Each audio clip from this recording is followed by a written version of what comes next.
report has to read the status as at 30th of June 2025. So if by that time you have not paid salaries, let's say you pay in the month of July 10th or July 5th, you have to declare that in your books that it is a pending bill. So the point is that high declaration of salaries, it means they were not settled or paid as at 30th of June. The current status, the second question. The second question on status, we have paid. We are, in terms of employees, they themselves, we have paid, but we have, there's 1 month that tends to roll over. Allow me maybe to give Bwana Gesheha to explain further how that works. Thank you, Bwana Chairman. Yes, when we rolled over from the last financial year into this financial year, you realize that we have a spill over. Every month of June, it spills over to the next financial year because of budgetary constraints. Unless we will be able to budget for 13 months, which is impossible because of the ratios. The budget ratios. So when we rolled the chair, Senator, you know, Governor has hold on that issue of rollover, close over, which we have understood. I think what Senator Dulo is asking through the chair is what is the current status. We have understood the principle why the pending bill is as of today. Okay, I think the question is on this component, we have paid. So what is the pending bill as of today in Murang'a County Executive? For what exactly? Good for this as or staff payables or combined? No, since he has, you know, I found it interesting that there was the issue of staff payables in terms of title reductions and salary. Is that what you are saying? So there are people who are working in Murang'a who their salary is yet to be paid up to today? No, Chair. So it's only statutory deductions? We have paid salaries. No one has not been paid salaries. So who do you owe this amount? Maybe this is interesting, Chair. Who do you owe this amount of staff payables? Okay. Is it the bank? Is it who? Yes, there is a bank. Yeah, then you should have disclosed. Which bank? Family Bank. And also 3 banks. One Family Bank and also Amica and Menta. So, Chair, that is why I was asking. But not this amount now, because it has gone down. So as of today, just for clarity of mind, as of today, these banks you owe them is 495,823 million. No, as by your schedule. No, Chair. It has gone down because we have already paid. No, as by the time this document was prepared. Yeah. So just go to your document, Governor. Because I'm seeing June, Chair, 2025 staff gross salary and deduction gratuity projected outstanding balance is 495 million. Allow me to yield to Professor to explain the 495 or the chief. Yeah, and then number 2, since the bank is being owed, the governor should give us an arrangement on how these banks and even the interest rates. Because I don't think banks work kama sadaka. There must be some interest rates. That is why Chair asked in the beginning, what was the status of this? So, Governor, through the Chair, as your CC explains, you should give us the arrangement that you have done with the banks. And maybe as Professor answers, how do these staff payables come about? You said one way is because then you're not able to plan for 13 months, and therefore the salary for June would be paid in July, and so that salary would cross over as staff payable. The other one is for maybe loans. When you, I've had this explanation from most counties, that when you borrow from the bank to pay, because of late disbursement, you borrow net, excluding all the deductions, statutory deductions. But finally, the Treasury releases all the money.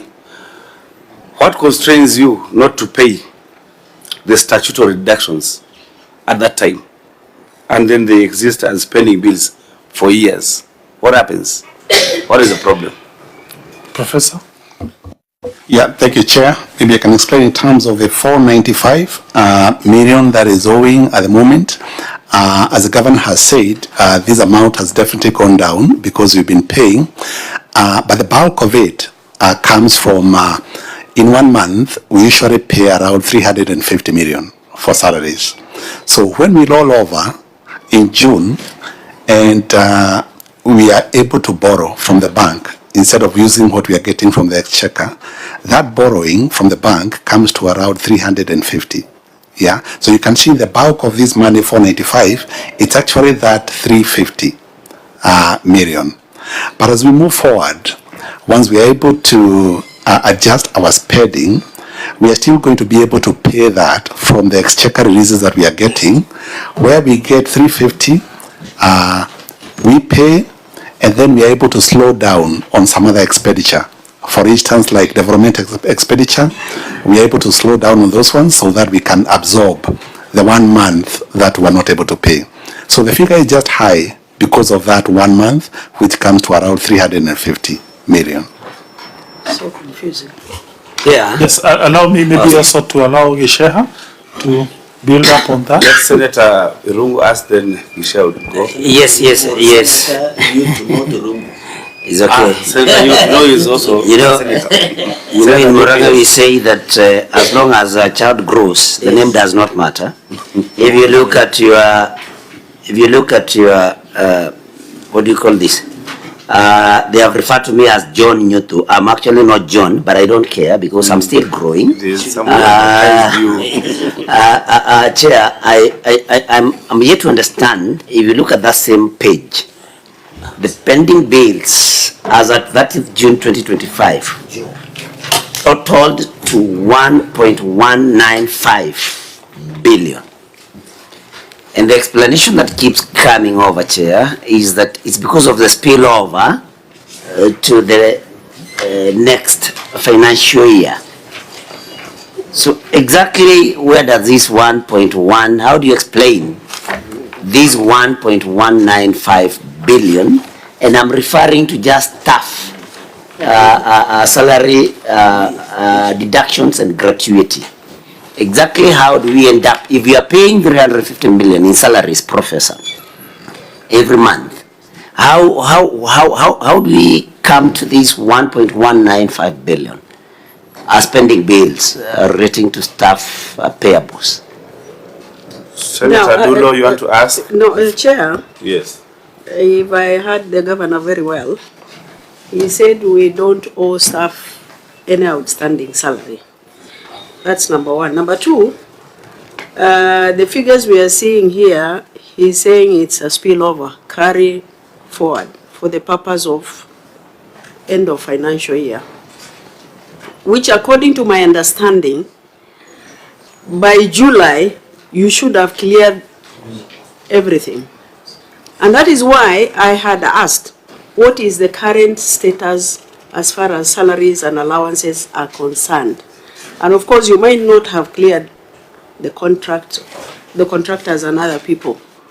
So you are actually confusing us because there is no proper explanation. If salary for 1 month is 350 million and the figures of pending bills is 1.195, so that is not for 1 month. Yeah, maybe It's more than a month. I can explain that one, Yeah. Chair. Governor? Through the governor, I can explain that, as the governor had said, we were also dealing with some historical deductions that were not done by the previous government, and that's why you see that figure is a bit high than It is not explained in this document. exactly. So the historical debts Yeah, from the before, so that we don't lose that. So what did you do about that? You know it's criminal to deduct but not pay. So Governor, what did you do about it? Because Chair is saying he deducted but no remit. It's a criminal offense. That's why So I said and you ask a very important question, you are borrowing in net, so we want to know the interest. I think those are the key issues. And also, even when there is delay in month of July, the National Treasury allows you to ensure you offset any other rollover from the previous financial year. So Chair, if the governor can answer the three, then we will be home and dry. Yes, Chair. Yes, I think allow me to break down the question that I've been asked. This 1.195 entails what? So he is right. 350 million is salaries, right? Then on and above that, we have money owing to other institutions. That includes CPF, lab trust. Yeah, amount by lab trust, CPF combined comes to almost 600, 700, 800 million. It's a huge amount. What are we doing about it? Chair, we have written, we had first an informal engagement with them personally. We met the CEOs of the two institutions. We told them, now look, this amount you're asking, you want us now to take exchequer, we pay you this amount. I think you need to be a little bit more open to new ideas. So we gave them a proposition which they agreed informally. We told them we can do a debt swap. We'll give them land. They will then write off these debts out of their books. And we met as a cabinet. We endorsed that idea. We wrote to them letters. We were next draft them we use for them to look into that. Do you have any annexure to what you're pointing? Point us to what you're saying. Do you have those annexes? If not, maybe you can provide. We can provide.